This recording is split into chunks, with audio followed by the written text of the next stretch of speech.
নুরুদ্দিন কই? নুরুদ্দিন আর ইয়া কই ভাই আসেন। এই যা কুদ্দুসের টিম বুঝাই নেন সকাল আসেন।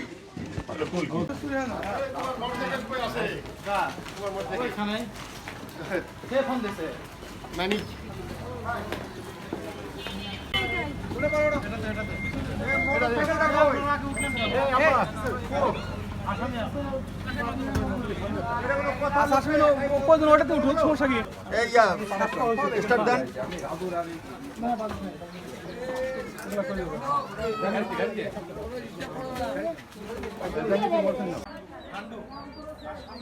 আসন্ন জাতীয় সংসদ নির্বাচন উপলক্ষে আমরা আমাদের নিয়মিত আমাদের অভিযানের অংশ হিসেবে আমাদের কাছে গোয়েন্দা তথ্য ছিল, জেলা গোয়েন্দা শাখা নিকটে গোয়েন্দা তথ্য ছিল যে এখানে কসাইপল্লীতে এখানে কুখ্যাত মাদক ব্যবসায়ী বশির সে তার বাড়িতে এখানে দেশীয় অস্ত্রশস্ত্র জমা করেছেন, যে এগুলো যে কোনো একটা মহলের দ্বারা প্রভাবিত হয়ে সে এগুলো ব্যবহার করতে, এরকম একটা সংবাদ ছিল। এই সংবাদের ভিত্তিতে আজকে আমরা জেলা গোয়েন্দা শাখা টিম এবং সদর থানা টিম এখানে আমরা অভিযান পরিচালনা করেছি এবং আপনারা দেখতে পাচ্ছেন যে এখানে অভিযান পরিচালনা করে আমরা বিপুল পরিমাণে দেশীয় অস্ত্র, রামদা, চাইনিজ কোরাল, তারপর ফেন্সিডিল, মাদক ইয়াবা সহ আরও অনেক ইয়াবা সেবন বিভিন্ন সরঞ্জামাদি সহ অনেক আমরা এখান থেকে জব্দ করতে সক্ষম হয়েছি।